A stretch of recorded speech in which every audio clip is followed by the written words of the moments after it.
Ok, ya estamos en vivo entonces con otra jornada de las conferencias magistrales de la Sociedad Iberoamericana de Estudios sobre Pesimismo.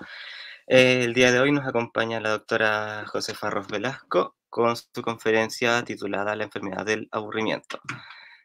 Antes de darle la palabra, vamos a dar una breve semblanza de ella para que tengan una idea de quién es y después ya comenzará.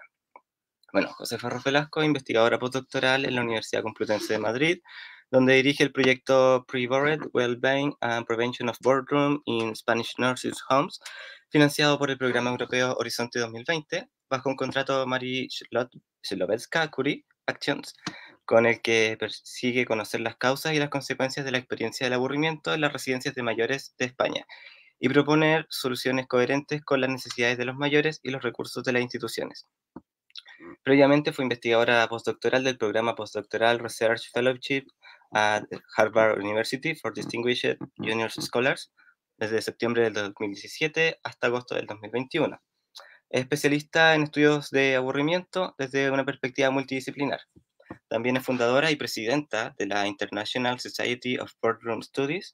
Es autora del libro La enfermedad del aburrimiento, en la Alianza Editorial de este año 2022, y editora de colectivos de libros colectivos como Suicide in Modern Literature, de la editorial Springer, el año anterior, 2021, The Faces of Depression in Literature, de la editorial Peter Lang, del 2020, The Culture of Boardroom, editorial Brill, del 2020, y del libro colaborativo también, Boardroom is in Your Mind, de la editorial Springer, del 2019.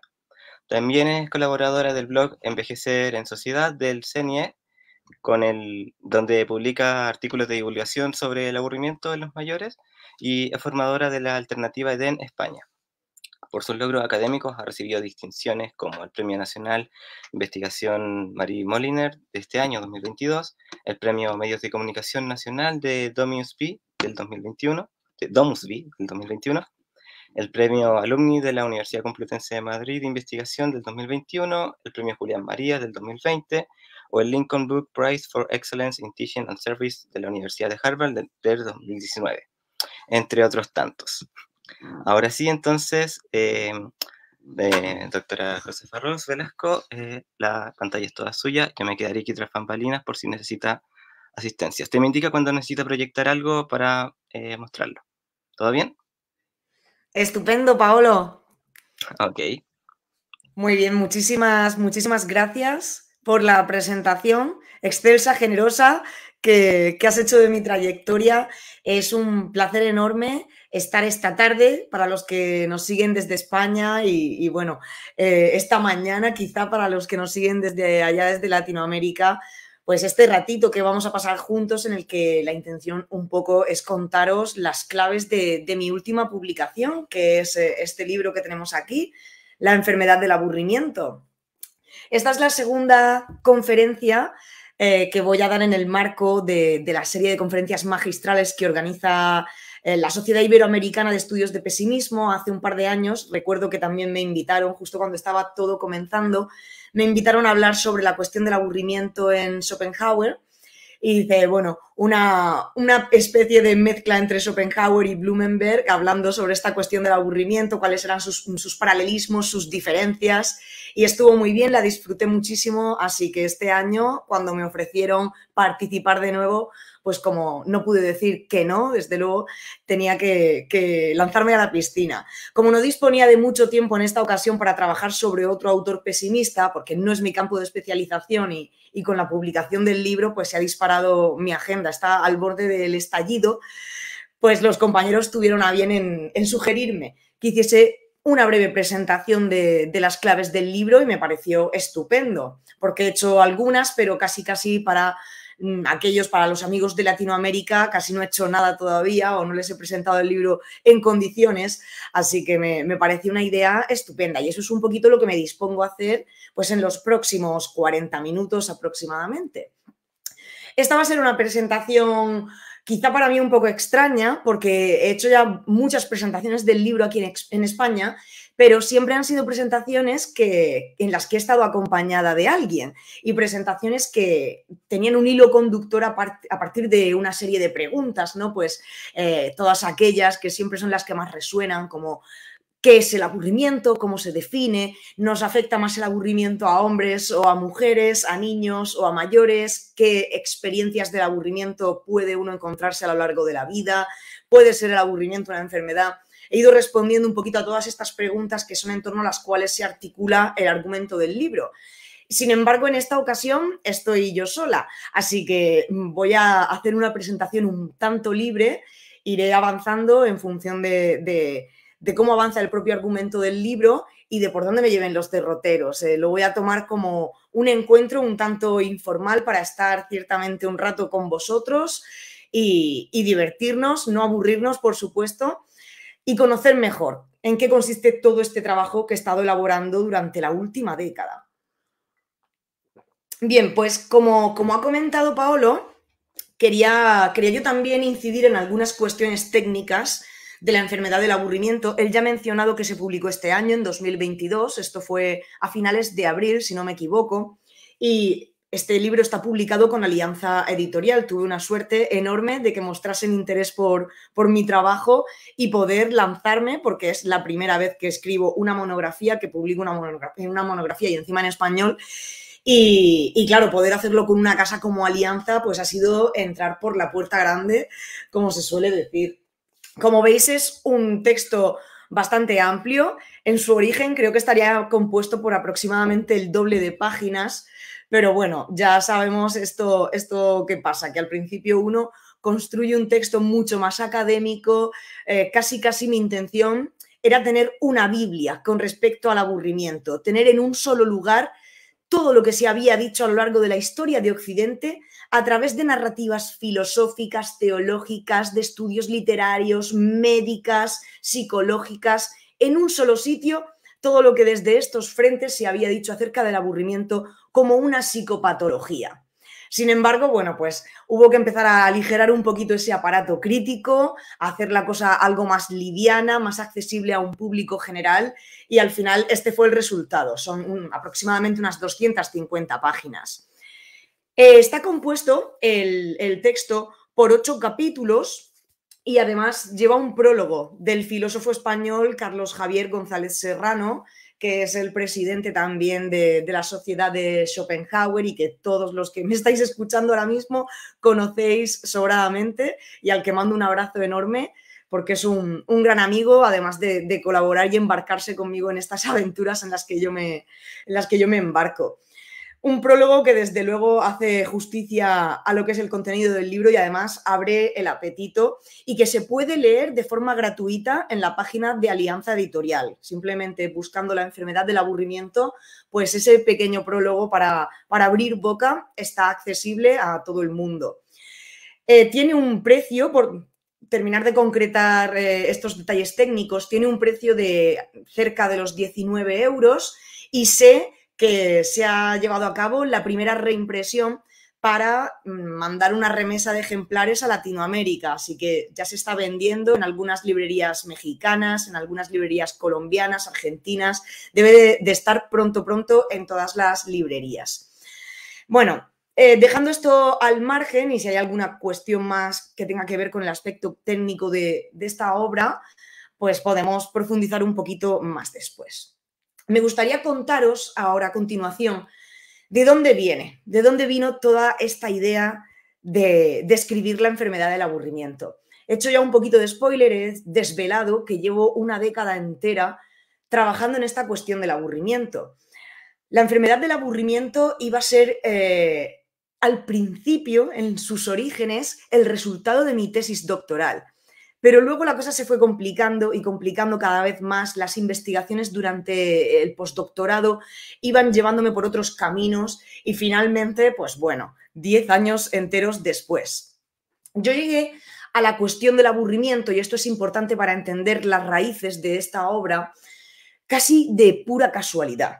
Porque cuando yo justamente estaba terminando la carrera de filosofía, pues di con un autor que fue el que realmente me inspiró, me impulsó, me motivó a estudiar más a fondo el aburrimiento. No es que, como muchas personas me preguntan, ¿empezaste a estudiar el aburrimiento porque tú misma tenías un problema relacionado con el aburrimiento, porque te aburrías muy a menudo y querías hacerte autoterapia, autoayuda? bueno, pues yo no me aburro más que cualquier hijo de vecino, me aburro en algunas circunstancias, por supuesto, pero no fue esta la causa, no fue el motivo. Casi, como digo, fue de casualidad.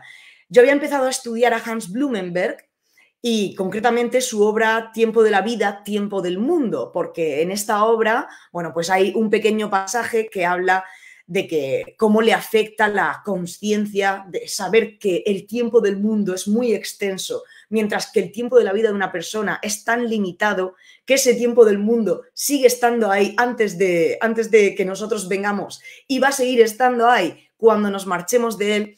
Bueno, pues Blumenberg hablaba de cómo le afectaba todo esto a una figura histórica como es Adolf Hitler. Y a mí esto me cautivó. De forma que estuve estudiando todo ese año sobre Blumenberg, realicé mi tesina de máster también sobre Blumenberg, en este caso ya sobre su metaforología. Y al año siguiente, que me tocaba ya comenzar el doctorado, fijaos que fue cuando se publicó esta obra que se titula Beschreibung des Menschen, se publicó la traducción al español. Beschreibung des Menschen se había publicado en 2006 y se publicó Descripción del ser humano, esa traducción al español, y yo estaba deseando leerla porque era sobre antropología filosófica y a mí al final es lo que siempre me ha encantado, ¿no? Soy, en ese aspecto, comulgo mucho con Blumenberg en el sentido de que pienso que nada importa más allá de todo aquello que tiene que ver con el ser humano, que todas las grandes preguntas al final tienen importancia por cómo nos afectan a nosotros, por cómo nos confieren o más o menos sentido a la vida. Entonces, bien, pues leí esta obra y resulta que en una obra de más de 600 páginas, que es un mamotreto, es inabarcable prácticamente, habían 11 paginitas, solamente 11 páginas, en las que se hablaba sobre la cuestión del aburrimiento. Y eran muy llamativas, porque en estas páginas Blumenberg describía el aburrimiento como un estado, en cierto sentido, adaptativo. Él nos decía, bueno, pues que es negativo, desde luego, es dolorosa su experiencia, nos produce un gran fastidio estar aburridos, pero ese malestar tiene una razón de ser en términos evolutivos. Tiene la razón de ser de expulsarnos de esa zona de confort, de darnos la señal de que nuestra relación con el entorno se encuentra dañada, que ya no nos satisface, que el presente se ha quedado obsoleto y que debemos tomar cartas en el asunto para introducir novedades en esa realidad, novedades en ese contexto. Y bien, desde este punto de vista, él consideraba que quizá el aburrimiento podía haber sido un grandísimo aliado en nuestra carrera evolutiva y en nuestra superioridad frente a otras especies, en el sentido de que gracias a sentirnos expulsados del medio cuando estamos demasiado adaptados, demasiado cómodos, gracias a que ese aburrimiento nos expulsa, quizá es la forma en la que nosotros hemos aprendido a mantener nuestros mecanismos adaptativos bien engrasados. Porque al fin y al cabo, cada vez que nos aburrimos, sentimos ese malestar que necesitamos dejar atrás. Como decía Kant, somos un ser que tiene que buscar el placer y evitar el dolor. Pues tenemos que evitar ese aburrimiento. Y lo que hacemos para tratar de evitar el aburrimiento es diseñar en nuestra mente una estrategia de huida de ese malestar y intentamos, ¿no?, ponerla en práctica para dejar atrás aquella fuente de aburrición de la que surgió ese malestar. Pues en el hecho de hacer eso, al final lo que nosotros estamos, digamos, de alguna forma entrenando es nuestra capacidad para adaptarnos a lo nuevo, para no sobreadaptarnos y no quedarnos tranquilos cuando ya conocemos demasiado el entorno, cuando este deja de representar un reto para nosotros. Y esto hace ni más ni menos que evitemos el exceso de quietud, que evitemos el estancamiento como especie y que estemos preparados además para enfrentarnos a cambios sobrevenidos cuando estos lleguen, cambios, por ejemplo, como un cataclisma climático o algo por el estilo. Perdón. Bien, pues dio la casualidad de que justo cuando yo estaba comenzando el doctorado, que había decidido dedicarlo al estudio de la fenomenología, y gracias que al final dejé completamente esto de lado porque no me gustaba nada, pero quería seguir ahondando en Blumenberg, y lo que estaba pegando un poco más fuerte entre el grupo de Blumenbergianos era la fenomenología. Pero resultó que yo había pedido, además de mi beca FPU para hacer el doctorado, había pedido también una pequeña beca para estar unos meses en Alemania, y visitar el Deutsche Literaturarchiv, donde están todos los manuscritos, todos los textos inéditos que Blumenberg dejó sin publicar antes de su muerte. Y me concedieron esta beca. En principio yo pensaba ir allí a estudiar textos relacionados con la fenomenología, con la literatura, pero fijaos que de repente me encontré allí con un colega también blumenbergiano, que es Pedro García Durán, y estaba también haciendo una estancia en el DLA, y me dijo de casualidad: oye, ¿has leído ya Beschreibung des Menschen? Sí, lo he leído y estoy cautivada con estas 11 paginitas sobre el aburrimiento. Fíjate que un estado tan cotidiano que todos podemos experimentar en cualquier momento, y es que incluso lo solemos experimentar varias veces al cabo del día. Incluso alguien en la audiencia podría estar experimentando aburrimiento justo en este preciso momento. Y me dijo: pues he encontrado, y esto es algo que siempre tendré que agradecerle a él, si no, la enfermedad del aburrimiento probablemente no existiría o no tendría nada que ver con lo que es en la actualidad. Me dijo: he encontrado una tarjeta inédita en la que Blumenberg hizo un listado con los textos que no se han llegado a publicar en los que hablaba del aburrimiento. Así que pasé con esta lista, y muy agradecida, un año entero de mi vida traduciendo inéditos de Blumenberg en los que ahondaba sobre esta idea. Y más allá de esto, en estos textos se dejaba entrever una hipótesis filosófica, en ningún caso científica, y así no lo pretendía Blumenberg, una hipótesis imposible de testar, imposible de reproducir en un laboratorio. Pero es que no tenía por qué, solo era una de esas hipótesis que Blumenberg lanza para tratar de conferir sentido a aquellas cuestiones que de otra manera no sabríamos nada. Blumenberg no comulga con Wittgenstein y con la última sentencia de su Tractatus. De lo que no se sabe es mejor no hablar, al contrario, de lo que no se sabe tenemos que especular, tenemos que imaginar con sentido, dentro de lo verosímil. No sirve de nada irnos a los posibles imposibles, pero sí podemos especular un poco y tratar de averiguar cómo son las cosas de las que no tenemos fácil respuesta.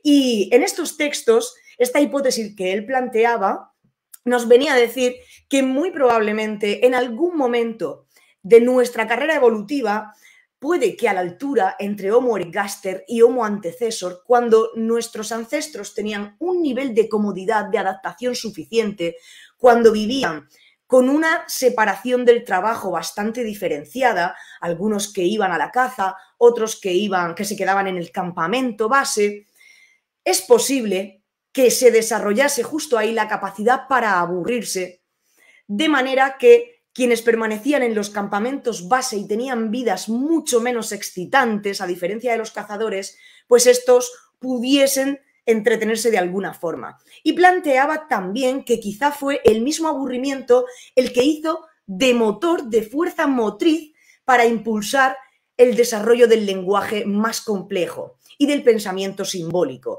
Pudo ser ese aburrimiento, a su juicio, como una hipótesis filosófica que no podemos verificar, pero tampoco podemos falsar.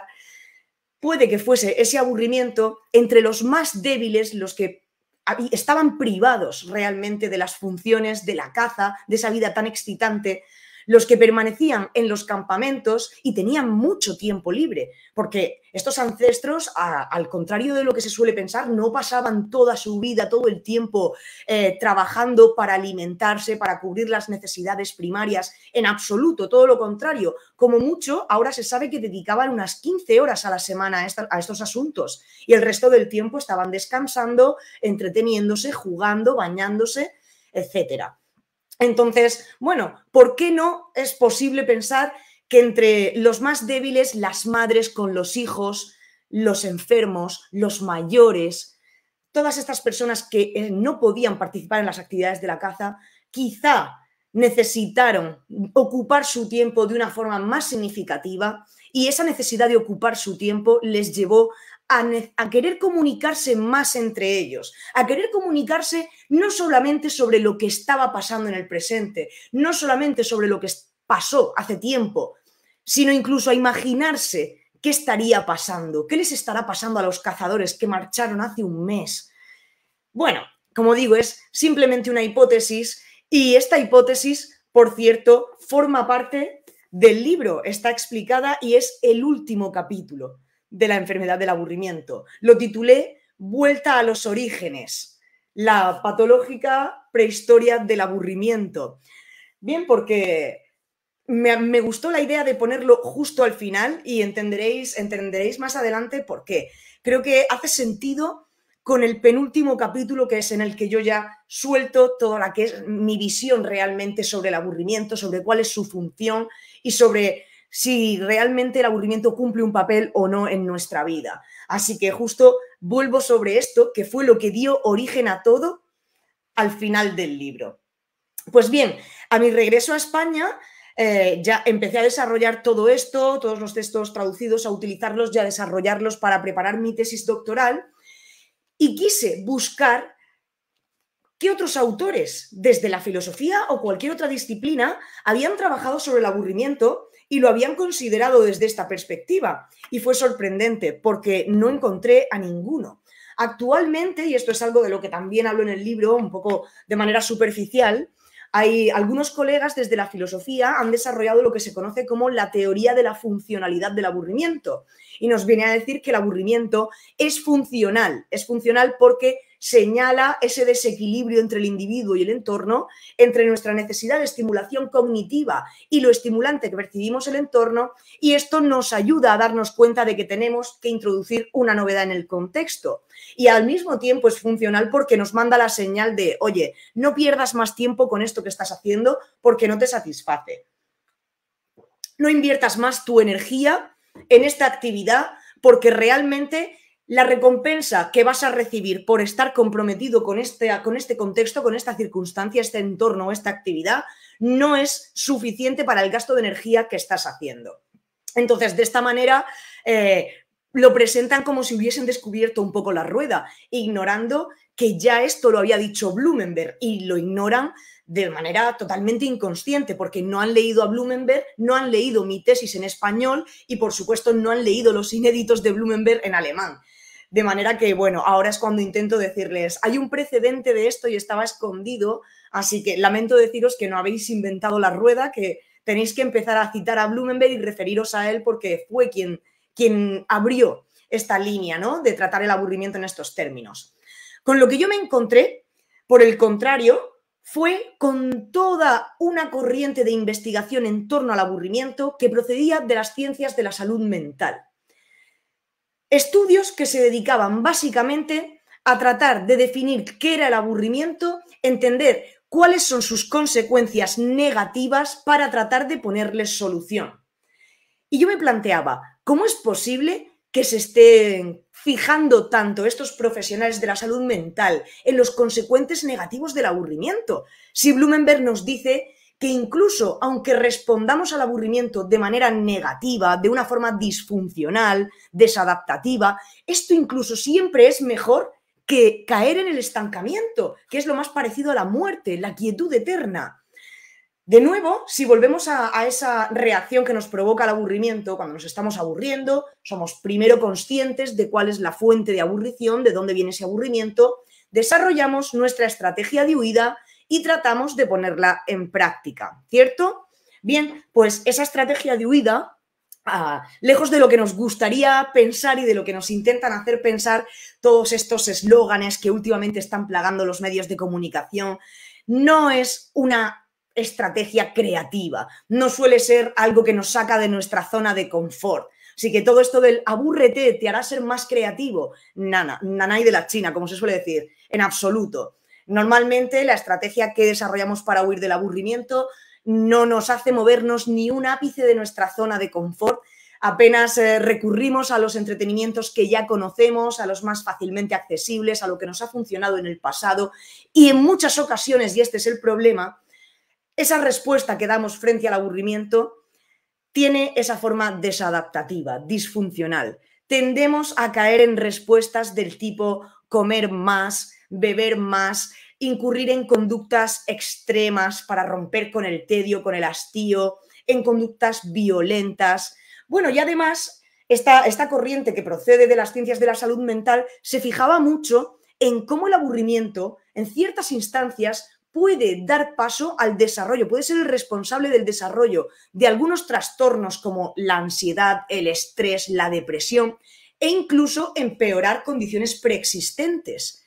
Bueno, pues aquí fue cuando yo dije, esto me interesa de verdad. Hasta ahora estaba fascinada, me parecía algo que merecía la pena estudiar, el aburrimiento como una emoción adaptativa, pero no era la primera vez, ¿no? Ya teníamos a Damasio, por ejemplo, que había hablado de cómo las emociones negativas cumplen un rol en nuestra evolución. Bien, estaba fascinada, pero no estaba como en ese momento de decir, ¿realmente todo esto lo puede hacer el aburrimiento? Causar trastornos del sueño, adicción a las drogas, a internet, a la pornografía. ¿Todo esto es culpa del aburrimiento? Ahí supe que tenía que investigar más sobre él. El resto de mi tesis doctoral consistió en exponer esta corriente y tratar de ahondar también un poquito en esa hipótesis blumenbergiana. Empecé a adentrarme un poco en lo que iba a ser después mi postdoctorado. A mí lo que me interesaba realmente era saber cómo era posible que si el aburrimiento era algo que se había estudiado siempre por parte de los filósofos, de los literatos, de los teólogos, etcétera, etcétera, ¿por qué en el siglo XX era un campo de estudio que había caído en manos de psiquiatras, en manos de psicoterapeutas, en manos de psicólogos, en manos incluso de neurocientíficos? ¿Por qué? ¿Por qué todas estas personas están estudiando el aburrimiento? ¿En qué momento pasa el aburrimiento de ser algo que pertenece al ámbito de las humanidades para convertirse en algo parecido a una patología o a una enfermedad? Así que los 4 siguientes años, los 2 siguientes a mi doctorado, que fue mi postdoc en la Universidad de Harvard, y los 2 de regreso en la Universidad Complutense de Madrid, a lo que me dediqué realmente fue a rastrear todos los testimonios que pude desde todas las disciplinas posibles, testimonios escritos siempre, desde el inicio de la historia de Occidente hasta el presente, para dar con la clave de cuándo el aburrimiento había comenzado a considerarse como una patología, como algo enfermizo. Pues bien, recorrí, como digo, toda la historia de Occidente, desde la Edad Antigua hasta los estudios que más recientemente se han publicado. Hago referencia incluso a estudios ya del mismo 2022. Estaba yo ahí pidiéndole a mi editor, por favor, Jaime, déjame que meta esta cita de última hora, que este artículo va a ser importante en los estudios de aburrimiento. Y prácticamente lo que el lector se puede encontrar a lo largo de las páginas, a lo largo de los capítulos, es el desglose de esa búsqueda que yo realicé. No se trata, como otros títulos, de hacer sin más una filosofía del aburrimiento, porque no solamente recoge esas narrativas filosóficas. No se trata de hacer una historia cultural del aburrimiento, porque eso, por ejemplo, ya lo hizo Lars Svensson con la filosofía del tedio, pero estaba enfocado en la literatura y estaba enfocado en la filosofía. Y además siempre tiende a empezar a partir de la edad moderna, que es cuando empezamos a tener muchos más testimonios sobre la experiencia del aburrimiento. No, mi intención era distinta. Era enfocarme en esos testimonios del aburrimiento que lo consideraban una enfermedad, para ver cómo se había hecho esa evolución, cómo se había llegado hasta el presente. Bien, pues muy brevemente me gustaría contaros un poquito en qué consisten esos distintos capítulos. A la introducción voy a volver después porque es quizá la introducción y el penúltimo capítulo son la esencia del libro. Lo otro, bueno, pues sigue siendo muy curioso, sigue siendo un libro informativo con el cual se aprende, desde luego, está cargado de referencias, como os podéis imaginar, pero donde yo realmente he puesto mi granito de arena a los estudios de aburrimiento, aparte de hacer este trabajo de síntesis, por supuesto, que me parece que es muy valioso, donde está mi filosofía del aburrimiento es en la introducción y en el penúltimo capítulo. Así que a esto vuelvo un poquito después. Bien, lo primero que hice de todo es empezar a estudiar ese aburrimiento en la antigüedad. Empecé por la Grecia antigua y, claro, esto fue un chasco tremendo, porque resulta que, claro, en la Grecia antigua ni siquiera existe un término con el que describir la experiencia del aburrimiento. Noté que había un cierto debate, una cierta polémica entre algunos colegas que pensaban Mira, yo es que creo que realmente los antiguos no se aburrían. Goethe decía esto, los griegos no se aburrían porque tenían sus cerebros llenos como si fuesen bibliotecas. Y otros colegas decían, eso me parece muy bien, está muy bien. También los obreros de la fábrica tienen todas las horas del día ocupadas con actividades y eso no les impide aburrirse.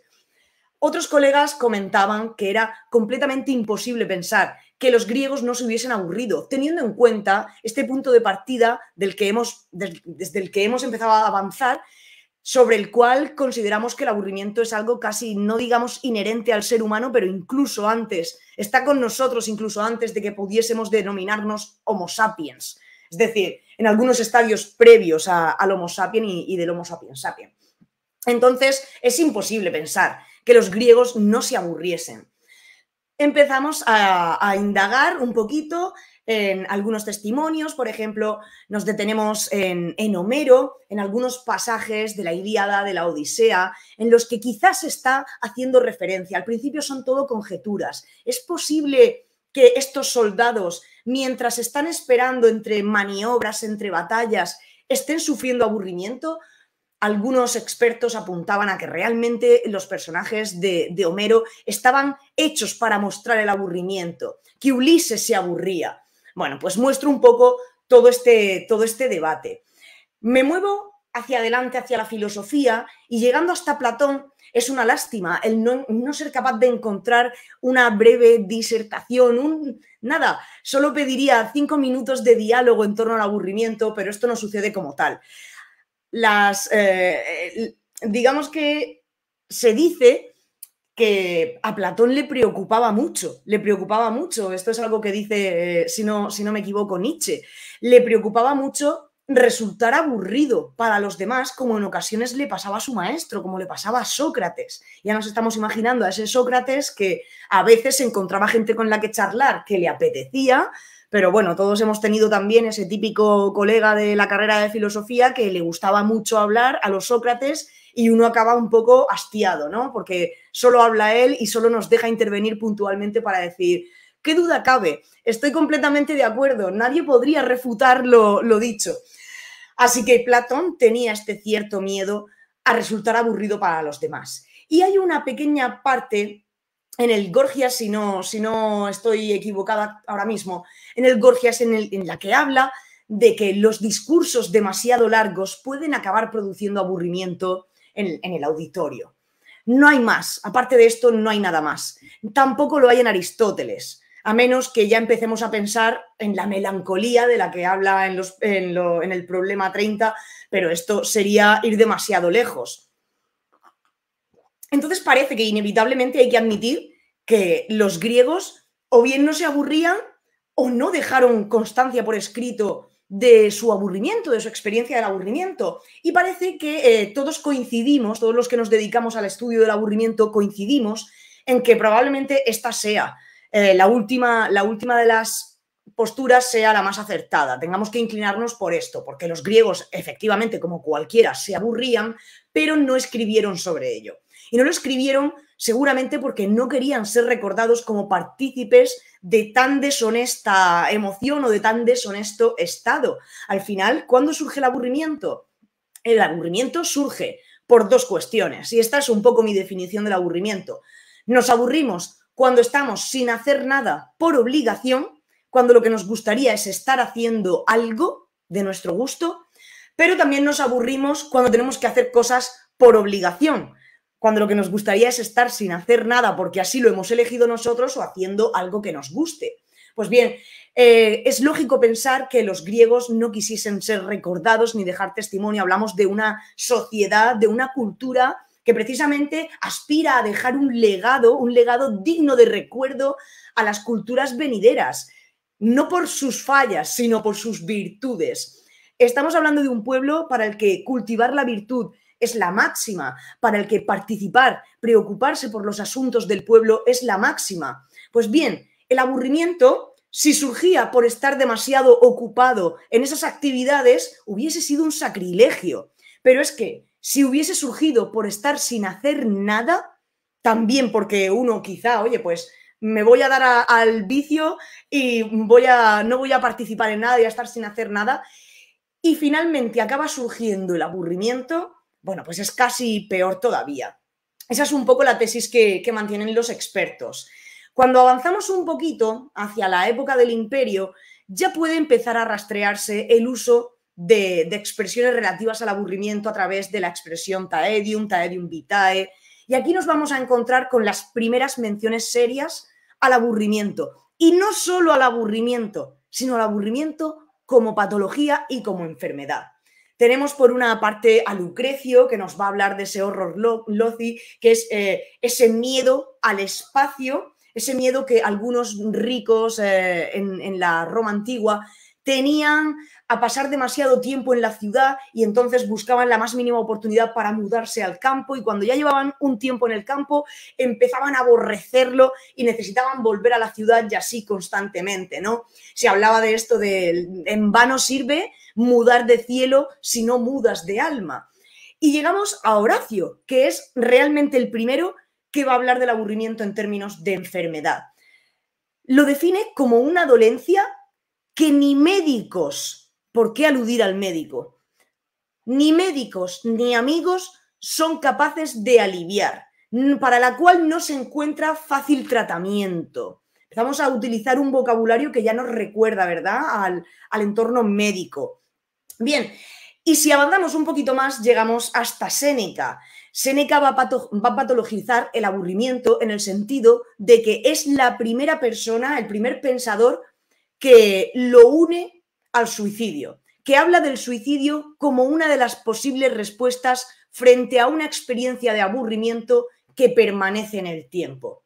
Porque esto es así, hay aburrimientos de los cuales nos desasimos con facilidad, diseñamos una estrategia de huida rápidamente y nos libramos de ellos. Pero hay otras formas de aburrimiento que permanecen en el tiempo, o bien por razón del propio individuo, porque somos incapaces de diseñar esa estrategia de huida, o bien por razón del contexto, porque aunque seamos capaces de pensar qué nos gustaría hacer para dejar de aburrirnos, estamos atrapados en ese contexto y no podemos huir de la fuente de aburrición. Podemos ver ejemplos un poquito más tarde. Pues bien, él anuncia esta posibilidad, que algunas personas lleguen al suicidio por culpa de un aburrimiento profundo que permanece en el tiempo, y aquí ya estamos patologizándolo. Bien, en el siguiente capítulo, y ya me adentro en la Edad Media, y esto es mucho decir porque hay mucha Edad Media, pero trato de hacer un recorrido bastante exhaustivo a través de lo que se conocía como la acedia.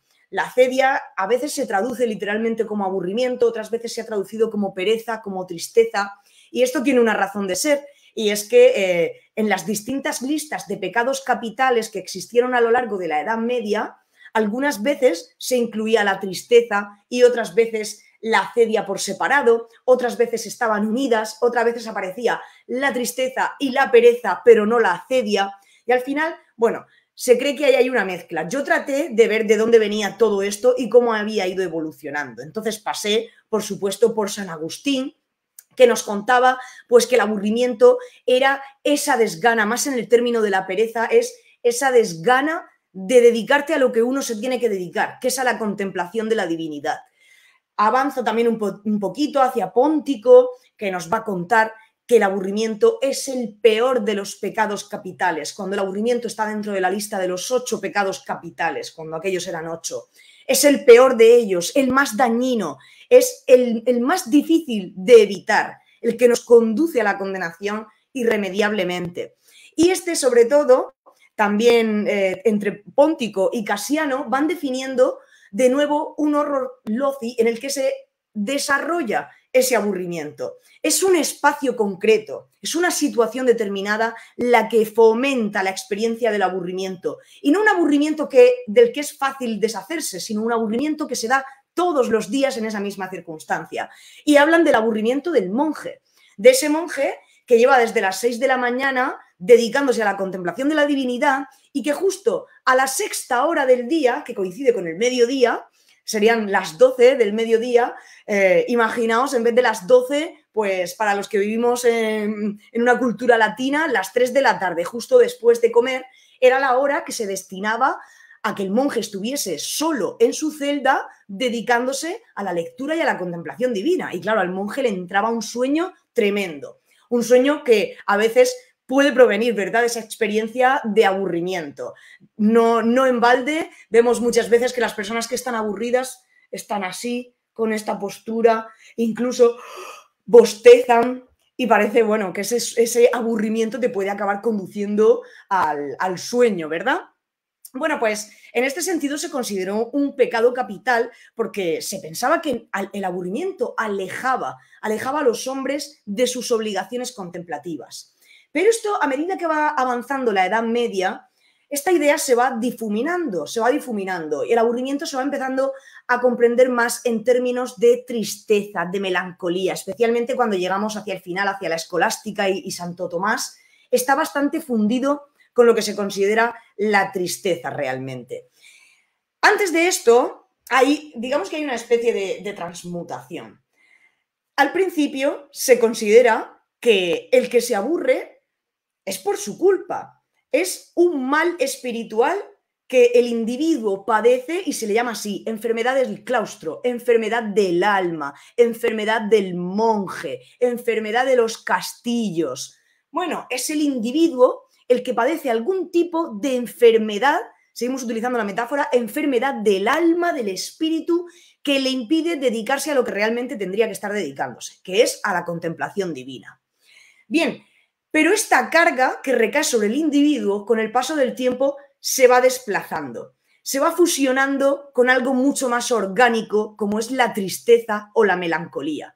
¿Por qué? Porque el individuo es incapaz de soportar esa carga sobre sí mismo, soportar la carga del pecado. Por eso se limpia el aburrimiento de la carga del pecado y se va limpiando también el concepto de que sea una enfermedad del alma. Por contrapartida, empieza a barajarse la posibilidad de que, oye, quizá esas personas no tienen una enfermedad del alma y son responsables de no esforzarse más por curarse. Es que quizá lo que tienen es una enfermedad más de carácter orgánico. A lo mejor tiene que ver con su personalidad, con su disposición anímica. Quizá tiene que ver con su carácter taciturno y melancólico. Y la melancolía es la vieja enfermedad hipocrática, aquella en la que nuestro hígado produce exceso de bilis negra y nos hace estar en ese estado en el que nada nos apetece, no sabemos cómo ocupar nuestro tiempo, las ocupaciones que deberían resultarnos atractivas no lo hacen. Bueno, de alguna forma esto es un movimiento muy inteligente, porque el individuo puede padecer aburrimiento constantemente y puede ser culpa suya. Desde luego, ese aburrimiento constante puede depender de las condiciones individuales de cada cual. Pero cuando son muchos individuos los que se aburren constantemente en una misma circunstancia, esto ya es más complicado. A ver si no va a ser que esa circunstancia es fuente de aburrición, es causante de estados de aburrimiento. La Iglesia no está dispuesta a aceptar que la responsabilidad sea suya, pero tampoco el individuo se puede seguir culpando de ser el responsable. ¿Qué se hace entonces? Desplazar hacia lo orgánico, desplazar hacia el paradigma médico. Esto nos ha pasado siempre realmente, si nos damos cuenta, es mucho más sencillo para alguien mostrar o compartir con los demás, oye, pues tengo depresión, ¿pero qué es? ¿Depresión endógena o exógena? Porque si es endógena, es decir, si depende de algún problema de deficiencia de serotonina, algo químico, algo factible, que se pueda ver, algo científico, bueno, pues pobrecillo, tiene depresión porque le funciona algo mal a nivel fisiológico, ¿qué le vamos a hacer? Pero si confiesas que tu depresión es exógena, eso es más complicado. Ahí la culpa va a recaer sobre ti. Se te va a empezar a ver como una persona que no eres capaz de gestionar tus emociones, las adversidades que han acontecido en tu cotidianeidad. Eso es más difícil. Ahí no te eximimos de la culpa. Bien, pues de esto se encarga el siguiente capítulo, de estudiar cómo el aburrimiento se fundió con la melancolía a lo largo de todo el Renacimiento. Cómo en este periodo, además, se produce la primera revalorización del concepto de aburrimiento. En este momento está completamente emparentado con la enfermedad, porque la melancolía es una enfermedad orgánica, jolín. Pero además, bueno, pues se hace esta revalorización de que las personas que padecen, que tienen tendencia a la melancolía, a no sentir interés por las cosas y a caer en el aburrimiento profundo, quizás son personas que tienen una disposición especial a comprender y a observar el mundo, no lo conciben como el resto de los mortales. Esto es muy curioso. Me estoy enrollando, Paolo, lo siento, déjame un poquito más, por favor, que estoy ahora disfrutándolo.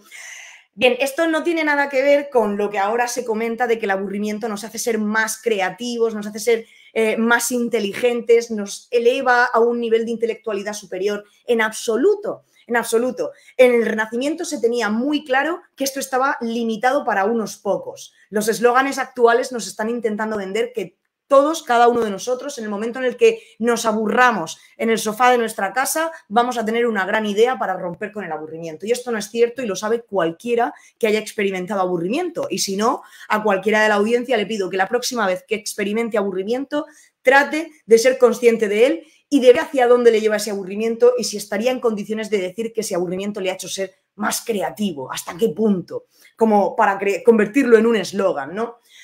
Bien, a eso dedico, como digo, el siguiente capítulo. También entro un poquito en cómo la experiencia del aburrimiento de nuevo va a desaparecer a principios de la modernidad. Es un momento en el que de nuevo no se escucha hablar del aburrimiento. ¿Por qué? Porque estamos en un periodo en el que la ciencia está en pleno auge, estamos en un momento de alfabetización, los intelectuales, que son los que suelen tener tiempo para hablar de sus emociones y de sus experiencias, no tienen tiempo. No tienen tiempo porque hablamos de un periodo en el que el intelectual ya no es de ese tipo del Renacimiento, no es un melancólico, sino que es un colérico, es un Rousseau, es un Diderot, es un D'Alembert, que están obsesionados con producir obras, con escribir enciclopedias con miles y miles de artículos. Necesitan producir, ¿de acuerdo? Esto es un efecto heredado de un capitalismo, de un sistema capitalista y una ética del trabajo basada en la producción y el rendimiento incipiente a lo largo del siglo XVIII. Es cuando nos adentramos en el XIX, cuando yo fui capaz de identificar ese traspase definitivo de las humanidades a la medicina en lo que respecta al trabajo sobre el aburrimiento. En esta época hablamos de, bueno, en este capítulo creo que es uno de los más largos del libro porque es una época en la que se habla muchísimo, muchísimo del aburrimiento y ya no tanto de qué te aburre en un momento particular, de un aburrimiento más de carácter situacional. Bueno, pues me aburro, busco mi estrategia y desaparece, sino de un aburrimiento que rezuman las estructuras sociales, que rezuman para la clase pudiente, para la aristocracia. Una aristocracia que cuando tiene tiempo libre no sabe muy bien en qué ocuparlo, que está prácticamente de alguna forma condenada a tener que recurrir siempre a los mismos entretenimientos canónicos, protocolarios que se han pensado para su clase social. Una burguesía que todavía siente la presión de que debería estar haciendo algo, pero que al mismo tiempo se ha rebelado, ¿no? Dentro de esta corriente romántica, se ha rebelado frente a la opresión de los, digamos, de esas estructuras que nos impulsan a ser productivos, que nos impulsan a ser eficientes. Bien, pues la cantidad de material es ingente y especialmente cuántos literatos utilizan el argumento como hilo conductor de sus novelas. Muchísimos. Hablamos, bueno, yo hice una selección porque, de nuevo, me voy fijando en aquellos que hablan del aburrimiento como una enfermedad. Entonces, analicé un poquito a Chateaubriand, sobre todo franceses. Trabajo con algunos germanos, pero me interesaban sobre todo los franceses y ahora entenderéis por qué. Bueno, pues tenía a Stendhal, tenía a Chateaubriand, tenía, por ejemplo, a Madame de Staël, tenía a George Sand. ¿Quién más? Bueno, un montón, hay un montón y además es muy bonito. Todos estos van utilizando la metáfora del aburrimiento como enfermedad, como el mal del siglo. Pero no siempre lo utilizan como metáfora. Encontramos personajes como, por ejemplo, no quiero aventurarme porque no estoy segura de si es Sand o es Staël, ahora mismo no lo tengo en mente, ya desde las 6 de la mañana que me desperté aquí en España, pues ya me empiezan a bailar los nombres. Pero bueno, se llega a mencionar el aburrimiento como incluso una condición genética, la existencia de una predisposición individual a que las personas padezcan aburrimiento. Por supuesto, todo el tiempo encadenado con el suicidio, el aburrimiento de Emma Bovary, de Flaubert, por antonomasia. Esa persona que es incapaz de sentirse satisfecha, contenta, con nada de lo que tiene en la vida, y que todo le acaba aburriendo tarde o temprano y necesita más y más y más. Todo deja de representarle un reto y al final acaba conduciéndole al suicidio. Bien, pues lo más interesante de todo es que en algún momento de esos 4 años postdoctorales en los que estaba haciendo este trabajo, encontré a una serie de médicos franceses de la misma época, fisiólogos, que habían empezado a tomar a estos personajes literarios, a esta Emma, a este René, a este Obermann, como casos de estudio para diagnosticar a sus propios pacientes, a pacientes que referían estar siempre insatisfechos y constantemente aburridos. En este momento es en el que se produjo ese trasvase, desde las humanidades hacia las ciencias de la salud mental.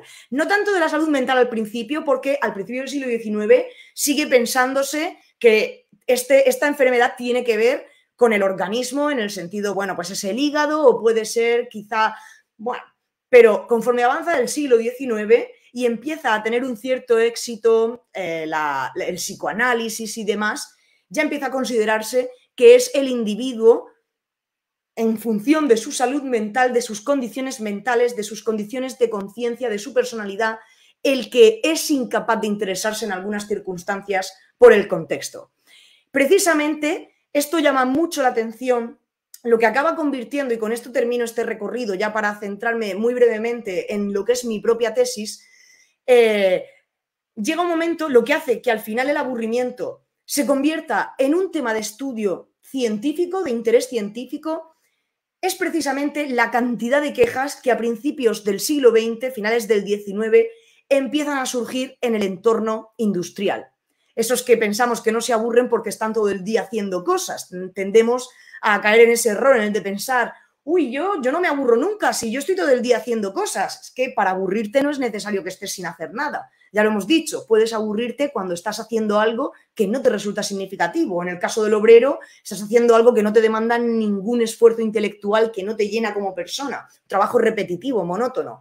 Pues bien, estos obreros en el entorno industrial empiezan a quejarse muy, muy fuerte del aburrimiento. Sus quejas hubiesen dado completamente igual, pero el problema venía de que el aburrimiento, al final, intentaba dejarse atrás a través de respuestas desadaptativas. Quedarse durmiendo, se incurría en accidentes laborales y todo esto se traducía en una menor rentabilidad y productividad y menos beneficio para el patrón.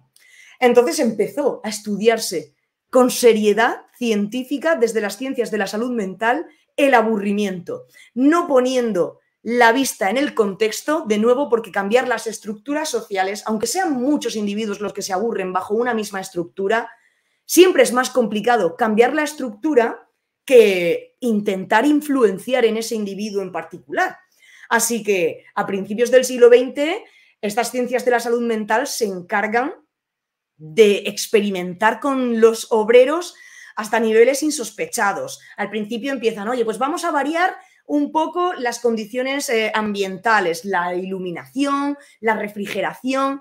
Esto no funciona. Vamos a intentar probar con incentivos económicos. Esto tampoco te creas que funciona del todo bien.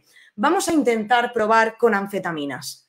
Vamos a suministrar anfetaminas a los trabajadores a ver si esto consigue mantenerlos despiertos en sus puestos de vigilancia y no surge ese aburrimiento. Pues hasta ese nivel empezamos a llegar. Cuando ya está puesto el foco completamente en el individuo, a partir de la segunda mitad del siglo XX, lo que van a triunfar ya son escalas de medición para ver en qué nos diferenciamos los individuos a la hora de experimentar el aburrimiento, por qué algunos somos más propensos que otros, de qué depende, si es de nuestra personalidad, es de nuestra educación, es del contexto, es de ambos. ¿Por qué hay personas que se aburren en toda circunstancia, siempre, independientemente de que cambie el contexto? A esto se les conoce, a esto se le conoce como la patología de aburrimiento crónico, que es una patología que todavía no está reconocida en el DSM, pero dadle unos años que enseguida estará. se empieza a estudiar un poquito todo esto y llegamos al extremo, el colmo de los colmos, que es lo que hacen mis colegas actualmente. Los neurólogos se encargan de inducir el aburrimiento en personas y tomar imágenes de sus cerebros aburridos a través de técnicas de fMRI para tratar de observar qué está pasando en el cerebro cuando nos aburrimos y si hay cambios entre aquellas personas que se aburren con normalidad y saben dar portazo al aburrimiento y aquellos que sufren un aburrimiento crónico. Bien, todo esto es lo que cuento un poquito a lo largo de esos capítulos del libro. Hacia el final, ese penúltimo capítulo, que es en el que yo me manifiesto un poquito más, de lo que hablo en realidad es poner en alerta en cierto sentido, hasta dónde debemos establecer unos límites a estos expertos en salud mental a la hora de hablar del aburrimiento. ¿Por qué? Porque mientras estaba estudiando el postdoctorado, di con un artículo de una conferencia que se presentó en Argentina, en la que un grupo de investigadores alertaban de que se estaba empezando a medicalizar el aburrimiento en niños. Y esto me pareció bárbaro. Me puso a mí también en alerta y en estado de estrés y decir, bueno, cuidado. Entonces yo trato de establecer estos límites, unos límites deontológicos, a partir de la siguiente premisa. Concedo, entiendo que pueden haber casos de personas, individuos que tienen una altísima propensión al aburrimiento y se aburren en toda circunstancia. Esos individuos pueden requerir de terapias para aprender a explotar su creatividad, para saber extraer lo mejor del entorno para que sus respuestas frente al aburrimiento sean positivas. Quizá en algún caso extremo pueda requerir medicalización. Es algo sobre lo que todavía no nos podemos posicionar porque es muy pronto. En este sentido, los estudios de aburrimiento están en su infancia, están en pañales. Pero yo me planteaba, ¿qué sucede cuando todo un grupo de individuos se queja constantemente del aburrimiento? Se queja de aburrirse siempre, en toda circunstancia. ¿Están todos esos individuos enfermos? Todos tienen una patología de aburrimiento crónico y me planteé, ¿no es posible que algunas veces ciertos contextos generen situaciones de aburrimiento que se cronifica? No es crónico porque aburrimiento crónico ya es una etiqueta que se atribuye a esos casos de aburrimiento individual por razón del individuo. Pero no puede ser que muchas personas se aburran de manera crónica, no por razón de sí mismas, sino porque se encuentran atrapadas en contextos que no les permiten poner en práctica sus estrategias de huida. Definir el aburrimiento situacional cronificado creo que es el mayor hito de este libro, de la enfermedad del aburrimiento. Si Paolo no me corta el cuello y me permite mostrar un mapa conceptual durante un minuto, vemos un poquito. Ahí, estupendo. Vemos un poquito todo esto de lo que os estoy hablando. Cualquier experiencia del aburrimiento, este mapa conceptual que diseñé específicamente para la enfermedad del aburrimiento, se encuentra en la introducción, donde trato de definir las distintas formas del aburrimiento. Y lo hago desde el principio, no lo hago en el último capítulo, o en el penúltimo capítulo, mejor dicho, porque quiero que el lector, a lo largo de todos los capítulos, vaya acordándose de este esquema y vaya identificando, ok, el aburrimiento del que está hablando San Agustín es de este tipo. El aburrimiento del que está hablando, por ejemplo, en el caso de Casiano, este está más relacionado con la angustia y también habla de la ansiedad. Vale, ok. ¿Cuál es el aburrimiento del que está hablando Rousseau? Y del que habla Kant y se pueda ubicar? Entonces, explico que el aburrimiento, la experiencia siempre depende de estos dos factores, como son el entorno y la propensión individual al aburrimiento. Cuando damos con esos individuos que tienen una altísima propensión al aburrimiento, surge ese aburrimiento crónico individual. Sin embargo, cuando tenemos una baja propensión o una propensión normal, nuestra experiencia depende nuevamente y especialmente del entorno. Cuando estamos en un entorno que es cambiable, frente al que podemos desarrollar esa estrategia de huida del aburrimiento y ponerla en práctica, hablamos de un aburrimiento situacional. El aburrimiento situacional, el 1 y el 2, es lo que yo ya me había encontrado cuando empecé a estudiar el aburrimiento. Sin embargo, esto es lo que yo creé, esta segunda pata. Cuando el entorno no es cambiable y no podemos materializar nuestras estrategias de huida del aburrimiento, lo que tiene lugar es un aburrimiento situacional, porque depende del entorno, pero es cronificado porque permanece en el tiempo. Esto puede afectar a un solo individuo o a muchos de nosotros. Esto es precisamente lo que pasa cuando se produce un cambio fuerte social. Muchos individuos a nivel macro se encuentran aburridos y al final acaban respondiendo en forma de estallido después de haber soportado mucho tiempo esa impotencia, esa frustración, ese cansancio, ese tedio, acaban explotando. Bien, porque ese aburrimiento situacional cronificado que uno intenta aguantar un día y un mes y un año y 2 años acaba convirtiéndose en aburrimiento profundo. Las formas de aburrimiento disfuncional, que son el aburrimiento situacional cronificado y el aburrimiento crónico, pueden acabar convirtiéndose en aburrimiento profundo, que es ese hastío filosófico existencial del que han hablado muchos colegas, ¿verdad?, que conocemos los filósofos, y que despoja la vida de todo su sentido, que hace que la vida no merezca la pena ser vivida y que, como decía Séneca, nos puede acabar conduciendo a una respuesta tan dañina o tan desadaptativa como es el suicidio. Pues bien, para mí esto era muy interesante, la cuestión del aburrimiento situacional cronificado, porque quería alertar de que cómo sabemos si aún no tenemos suficientes elementos de medición del aburrimiento y de diagnóstico para determinar cuándo el aburrimiento depende del individuo, es crónico individual, en función de una mala formación cerebral, de que las conexiones sinápticas no se desarrollan como se tienen que desarrollar. Yo me planteaba, cuando un grupo entero de personas se queje del aburrimiento constantemente, ¿qué vamos a hacer? ¿Medicalizarlos a todos? ¿Darles terapia a todos? ¿Están todos enfermos mentales?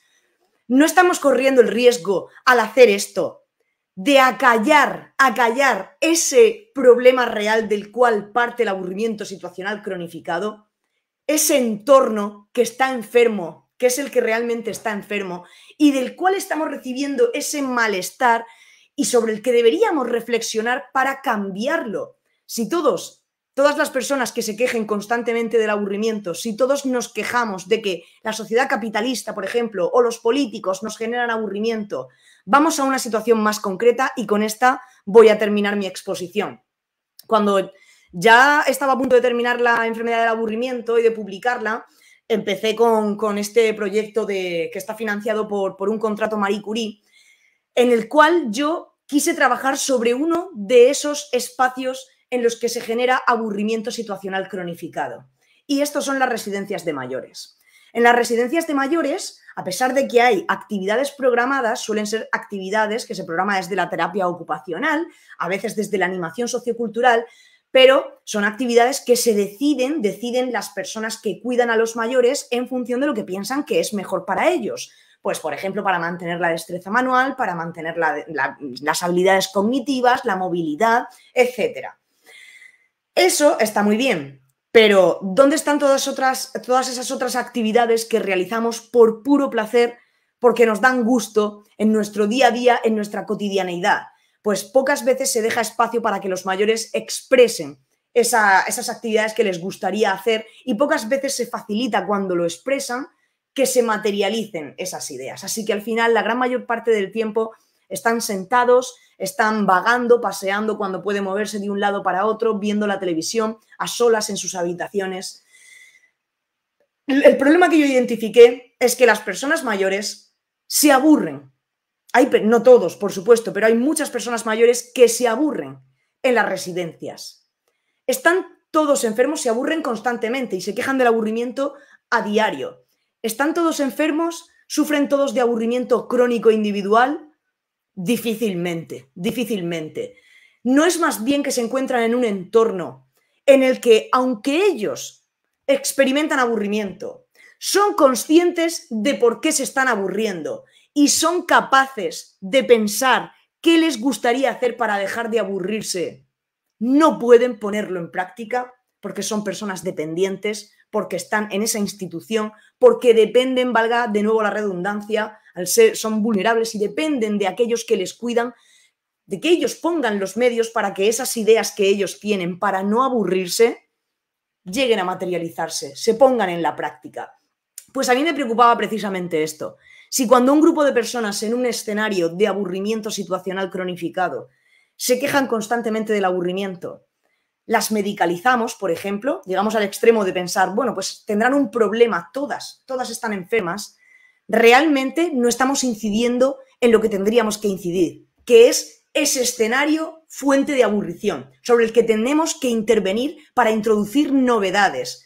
La principal novedad sobre la que yo trabajo es la de dar la oportunidad a las personas mayores de que puedan expresar cuáles son sus voluntades para huir del aburrimiento y que los cuidadores desempeñen el rol de facilitadores de esos deseos, de alguna forma.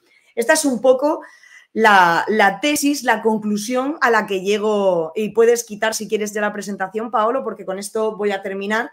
Esta es la conclusión a la que yo llego en el libro, que tenemos que ser muy cautos, que sabiendo que existen estas distintas formas de aburrimiento, quizá hemos pasado un poquito por alto que algunas veces puede que el aburrimiento permanezca en el tiempo y no es por razón del individuo, sino del propio contexto. Y que si acallamos el dolor por cualquier otro medio, que no sea hacerle frente, al final el problema persiste.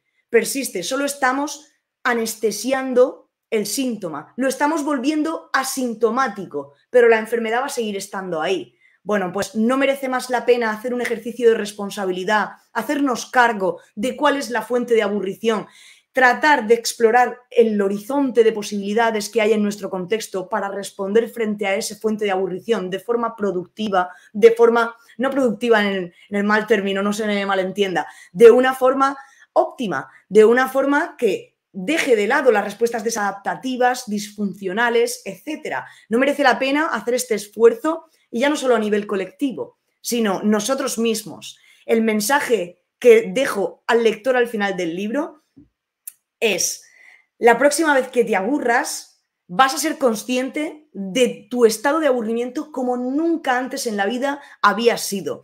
Vas a estar en disposición de analizar tu contexto para identificar de dónde procede ese aburrimiento. Vas a identificar qué tipo de aburrimiento es. Y vas a poder también hacer ese ejercicio de observar cuáles son tus posibilidades reales de hacer frente a ese aburrimiento sin incurrir en ninguna respuesta desadaptativa del tipo, bueno, pues me voy a abrir una botella de vino, o mira, me voy a lanzar en paracaídas todos los días jugándome la vida, o voy a apostar todo mi dinero para vivir experiencias fuertes. Esa es un poco la clave del libro, que nos ayude de alguna forma a entender nuestro aburrimiento individual y como miembros de una sociedad, un aburrimiento que todos podemos compartir, y tratar de estar prevenidos, hacer ese ejercicio, convenceros de que podemos quedarnos un poquito a solas con el aburrimiento para entender qué es lo que está pasando. Porque si cada vez que nos aburrimos recurrimos a otras pastillas, a otras medicinas metafóricas, como son las redes sociales, como son las plataformas de contenido, bueno, pues al final anestesiamos el síntoma, pero no nos paramos a pensar cuál es la verdadera enfermedad. Y con esto me callo. Muchísimas gracias por la paciencia y espero que os haya resultado entretenido, divertido. Aquí se ha hecho de noche. Hola. Bueno, aquí se ha hecho de tarde ya. ¿Me escuchan Si bien? me permites, Paolo, voy a encender la luz, ¿de acuerdo? Porque no veo nada. Sí, ok, no hay problema. Estupendo. Recuerdo a los auditores que pueden comentar y participar en los comentarios de nuestra página de Facebook si es que alguien tiene alguna pregunta en concreto. Dijo antes que quería mostrar un video, ¿no? Sí, me gustaría, si quedaba un poquito de tiempo, me hubiese gustado mostrar, es un vídeo de 1 minuto y medio que creé sobre este proyecto que ahora estoy liderando, el de Pre-Board, para estudiar el aburrimiento en las residencias de mayores. Si me dejáis, lo pongo encantada. Pues sí, no hay problema. Vale, pues estupendo, estupendo. Os lo comparto. Ok. Aquí lo tengo, una pestaña de Chrome. Agregar. ¿Se ve la pestaña? Sí, se está viendo en la transmisión. Ok, os lo pongo y... ¿Se escucha bien el volumen? De displacer doloroso que experimentamos las personas cuando el entorno no nos estimula lo suficiente o cuando tenemos que realizar tareas o actividades que no son significativas y placenteras para nosotros. La falta de variedad y espontaneidad que rige el día a día de las personas mayores que viven en residencias, unida a la ausencia de personalización del ocio, hacen que se experimente un aburrimiento cronificado que a la larga merma la salud física y mental. Mientras en otras partes del mundo se han llevado a cabo estudios acerca del aburrimiento, en España no existe ni una sola iniciativa que se encargue de analizar esta problemática. De esta necesidad surge el proyecto Preboard, que pretende dar visibilidad al fenómeno del aburrimiento, estudiarlo de primera mano y ofrecer respuestas personalizadas a cada centro.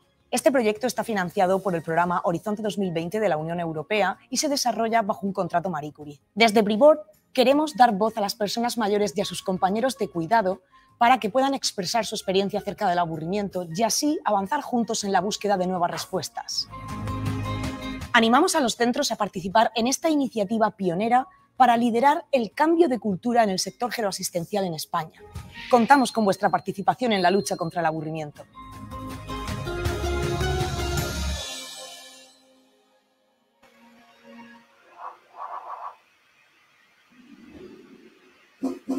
Ahí está el video respecto a la iniciativa en la que está trabajando actualmente. Eso es. Ups. No. Perdón. Ya está. Pues respecto, bueno, los comentarios de Facebook todavía no tenemos alguna pregunta, pero bueno, comentar un poco el libro que también lo tenemos aquí. ¡Oh, qué bien! ¡Qué bien! Está por ahí.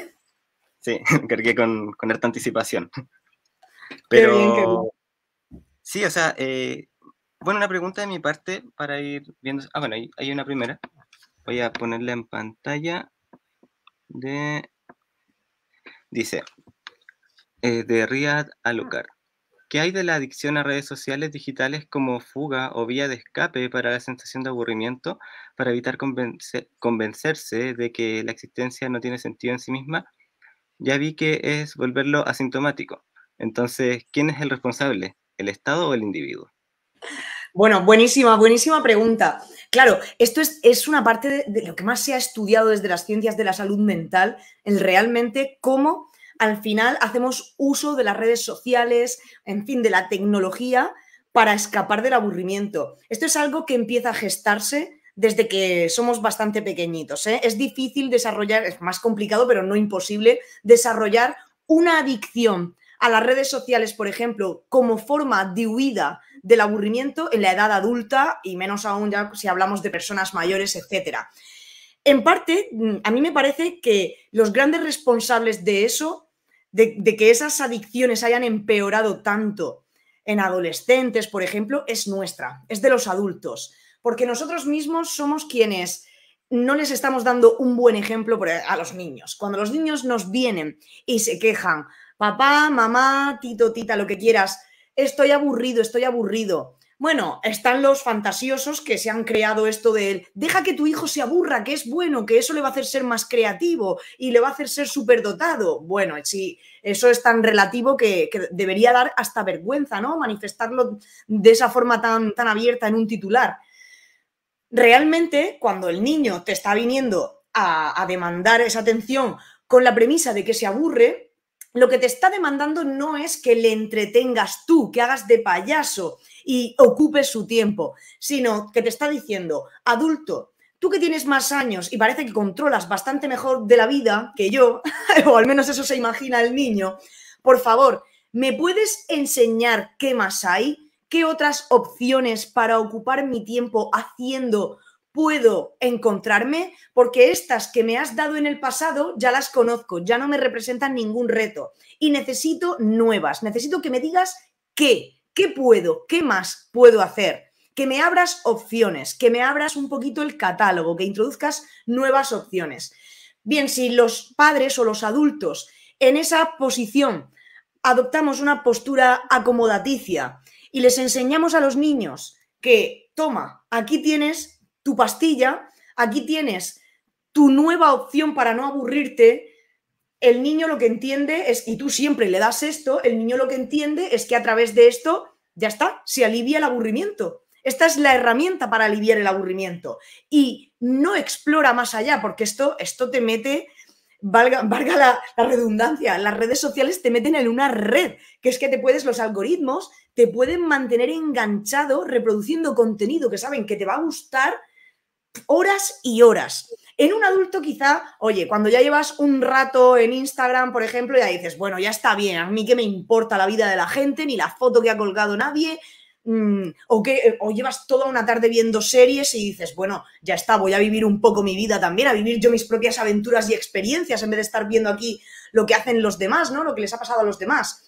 Pero para el niño no es tan sencillo llegar a esa conclusión y sentir ese estado de remordimiento que sí sentimos los adultos. De manera que si cada vez que te dice me aburro, le sueltas esto, le estás haciendo un flaco favor, le estás transmitiendo el mensaje de que con esto se alivia el aburrimiento. Va a crecer pensando que con esto siempre se alivia el aburrimiento.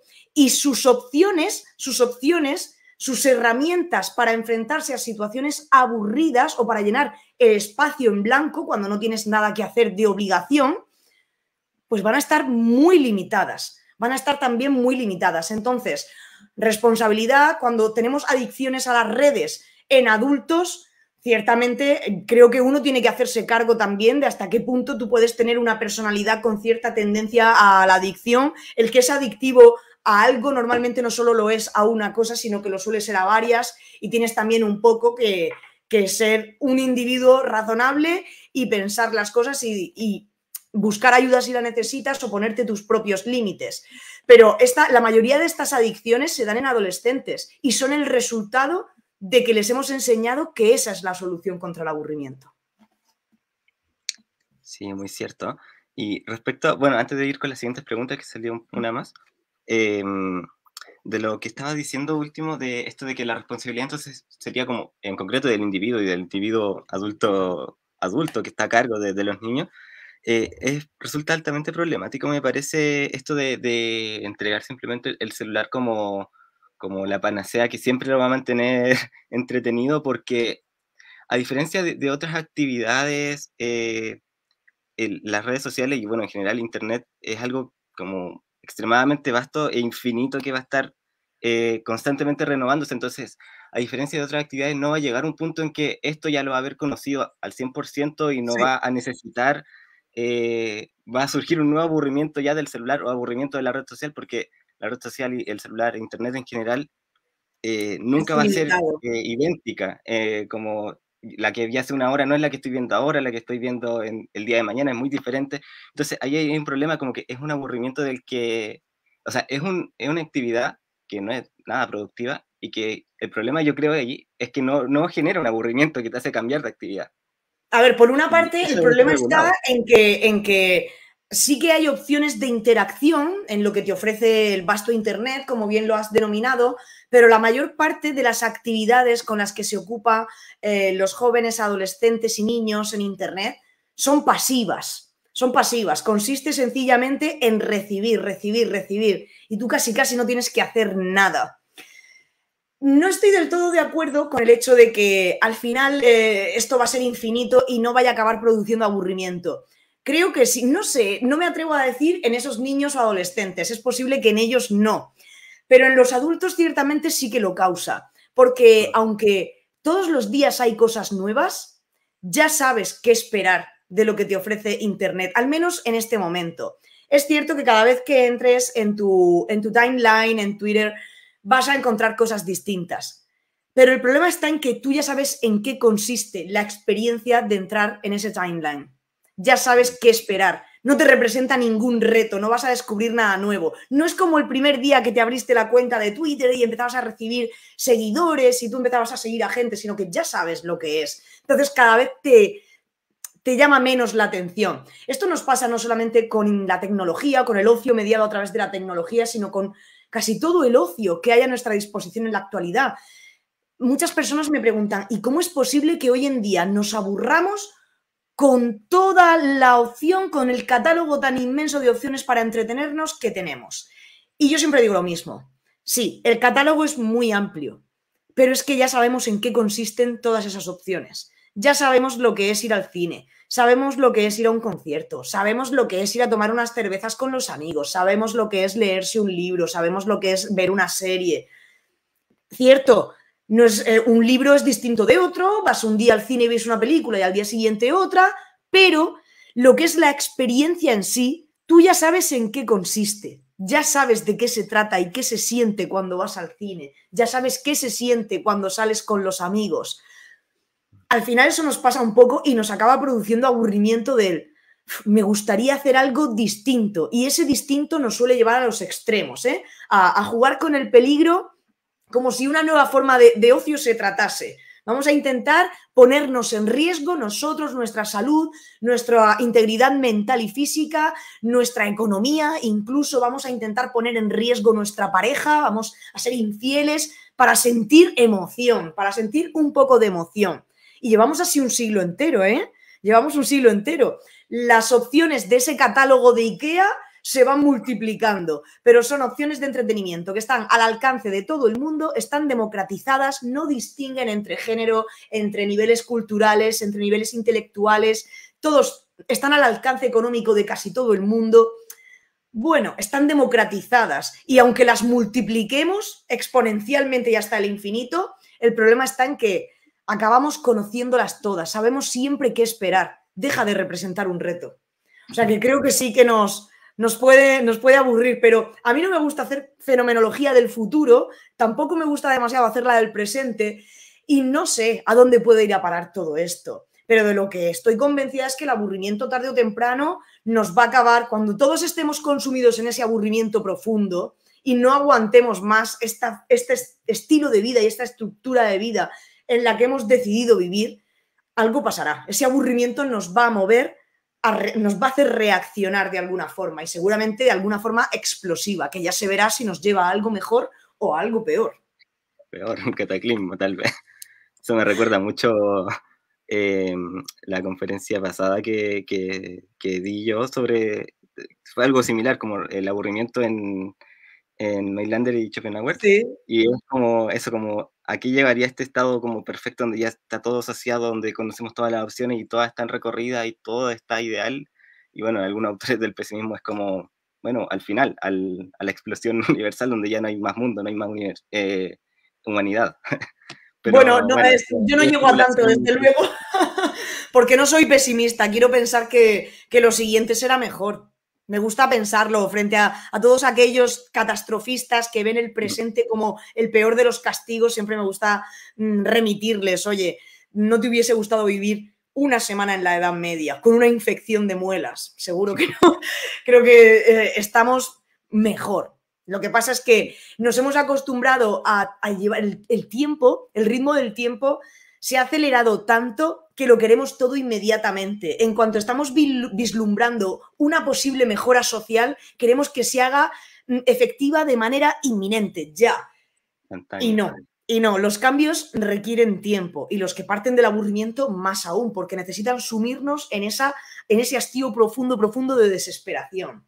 Entonces, bueno, no soy pesimista como Mailander o como Schopenhauer, al contrario, pienso que, oye, la cosa va cada vez a mejor. Lo que no tenemos es que ser ansiosos. Hay que intentar tolerar un poco el aburrimiento. Tiene que ver mucho con la experiencia interna del tiempo. Hay otra pregunta, la voy a proyectar ahora, de Taquito de Sal. Dice, buen día. ¿No sería entonces el aburrimiento una tendencia natural del ser humano y por tanto en cierta parte necesario para el conocimiento? Dado que necesitamos estar ocupados todo el tiempo, incluso con actividades que nos causan placer y nos benefician de manera productiva y positiva. Totalmente de acuerdo con la primera parte. Con la segunda depende. El ser humano, yo pienso que es un ser que se realiza tanto en el ser como en el estar y que depende de cada etapa etaria y dependiendo, por supuesto, también de la sociedad, de la cultura en la que se encuentre inmerso el individuo. Hay etapas de la vida en las que uno está más por el hacer y etapas en las que se inclina más hacia el estar. ¿De acuerdo? No hay que confundir, por ejemplo, siempre tendemos a pensar que los mayores ya han hecho todo lo que tenían que hacer y que ahora solo les queda el estar, y no es cierto. Pero sí que la etapa de la tercera a la cuarta edad es un momento en el que la necesidad de hacer disminuye un poquito y se convive mejor con el estar, lo cual no significa que a una persona mayor le guste estar sentada en un banco bien dando de comer a las palomas todo el día. No tiene nada que ver. Pero esa necesidad de estar haciendo, que por ejemplo tiene un niño, pues afortunadamente se va relajando porque somos capaces de disfrutar de ese estar con nosotros. Muchos me dirán, pero es que ese estar también es un hacer. Bueno, ya no quiero entrar en esta polémica. Sí que estoy completamente de acuerdo en que el aburrimiento es completamente necesario, es un mal necesario, precisamente por lo que decía al comienzo de la charla, porque necesitamos, gracias a ese aburrimiento, somos más capaces de adaptarnos. El aburrimiento nos vuelve seres adaptativos, favorece nuestros mecanismos adaptativos, porque no nos permite quedarnos en lo que ya conocemos. Si no fuese gracias al aburrimiento, todos seguiríamos actualmente jugando con nuestros juguetes, con 30, 40 años. Estaríamos en nuestra habitación escuchando rock y maldiciendo el mundo y a nuestros padres que no nos entienden. Pero bueno, llegó un día en el que dijimos, uy, pues esto ya no me gusta. Y de hecho nos pasa mucho que intentamos volver atrás. Yo lo sufrí cuando ya era un poquito más mayor. Un día quise volver a ser niña y disfrutar de las cosas que me gustaban cuando era más pequeña y jugar con mis muñecas. Y jugué un minuto y dije, madre mía, esto ya no. Llegó un momento en el que el aburrimiento me dijo, ya basta de esto. Y eso es maravilloso, porque el hecho de que te expulse, cuando tú crees que ya has encontrado esa zona de confort en la que vas a estar feliz para siempre, llega el aburrimiento y te dice, no, amigo, no. Salte de ahí, que esto ya lo has visto bastante. Si no fuese por eso, nada nos instaría a explorar lo desconocido. Y entonces, ¿qué sentido tendría la vida? Es que nos perderíamos una cantidad de experiencias. Y ya no solo eso es mi punto de vista, pero si volvemos a Blumenberg, te diría Blumenberg, pues ya verás cuando venga un cambio fuerte que no dependa ya del individuo, sino, por ejemplo, que dependa del clima, que dependa de una especie depredadora, de una enfermedad, y te pille con 40 años jugando a las muñecas.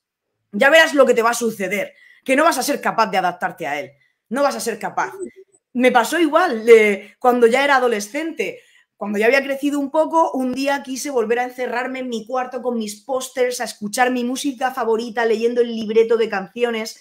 Y cuando llevaba un par de canciones digo, ¿pero qué hago yo aquí? Esto ya se pasó, esto ya llegó su fin.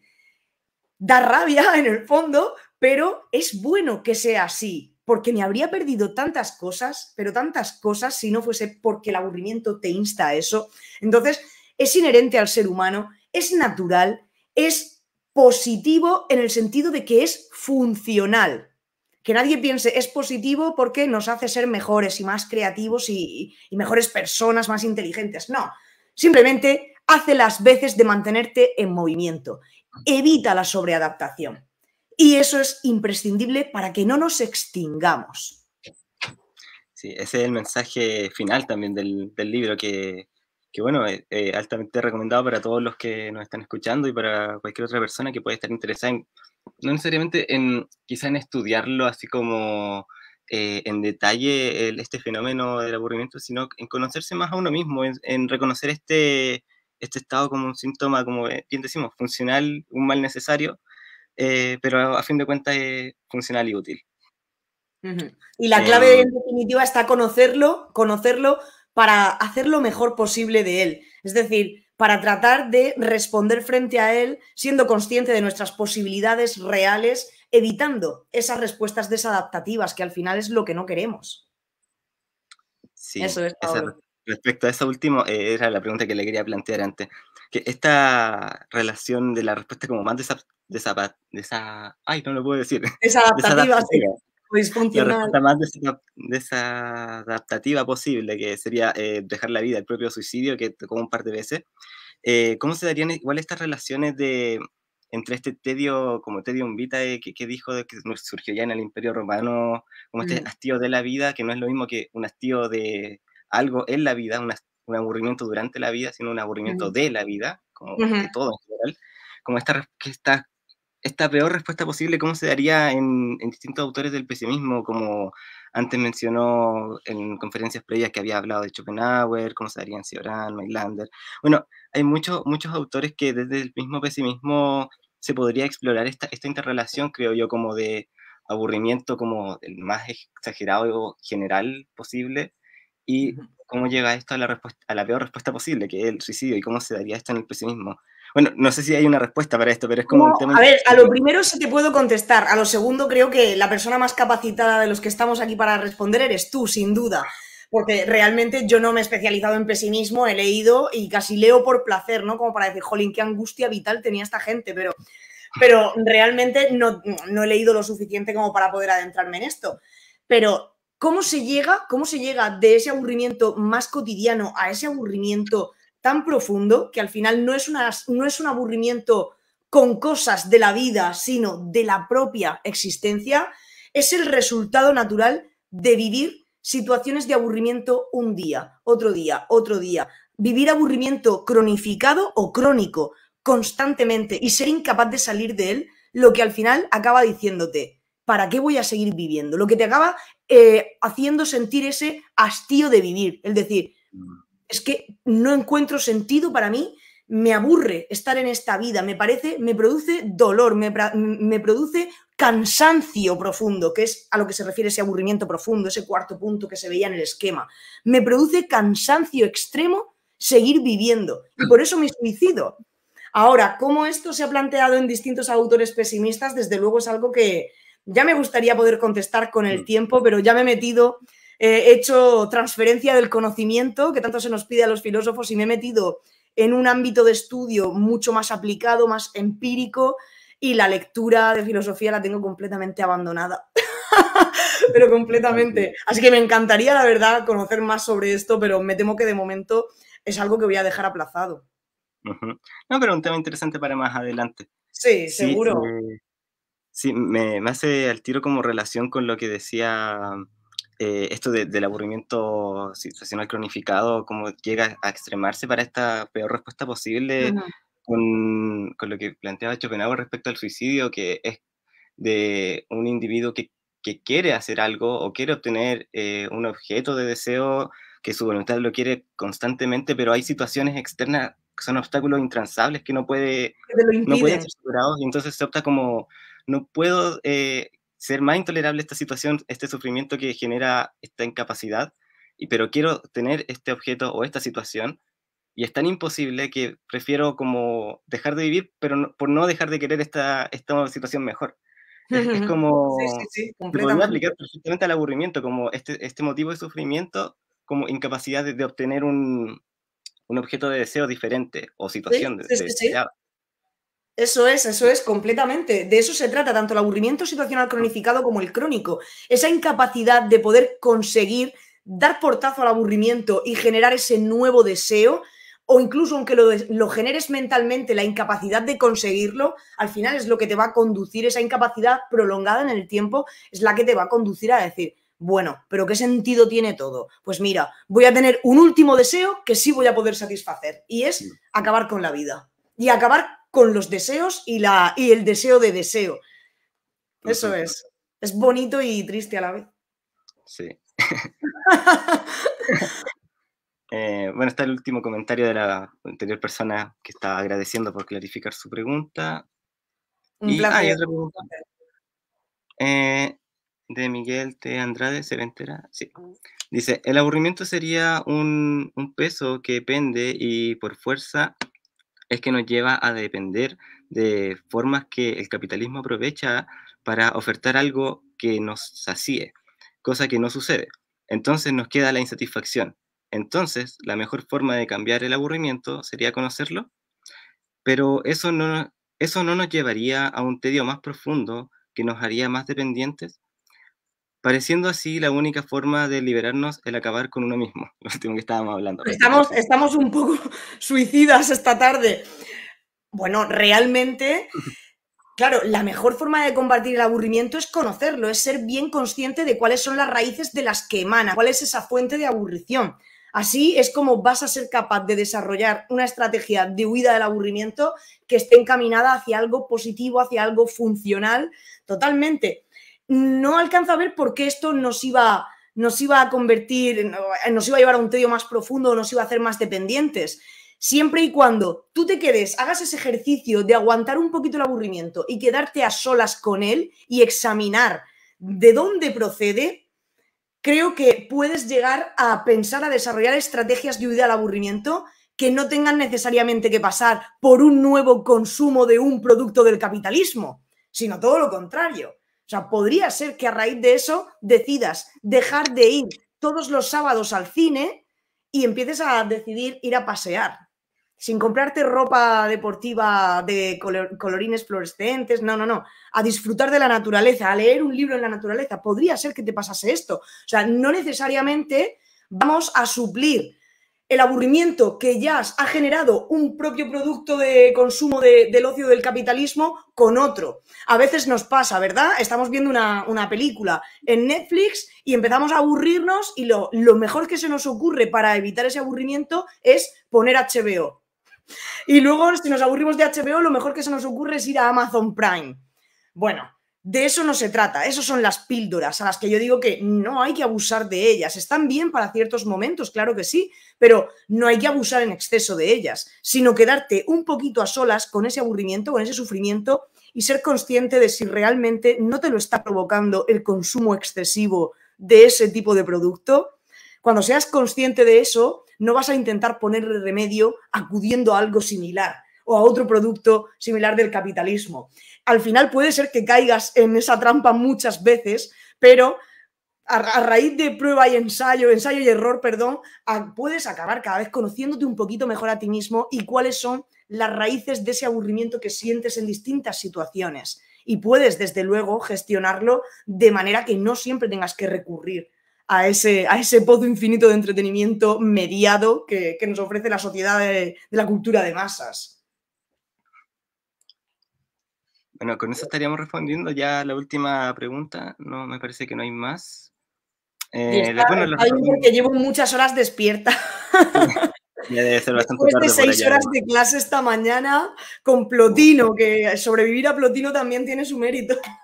Plotino. Bueno, les comentaba entonces a nuestros auditores que esta grabación va a ser subida también a nuestro canal de YouTube de la Sociedad Iberoamericana de Estudios sobre Pesimismo, dentro del día de hoy o mañana. Y bueno, que estén atentos porque vienen más próximas presentaciones de otros miembros asociados y adherentes.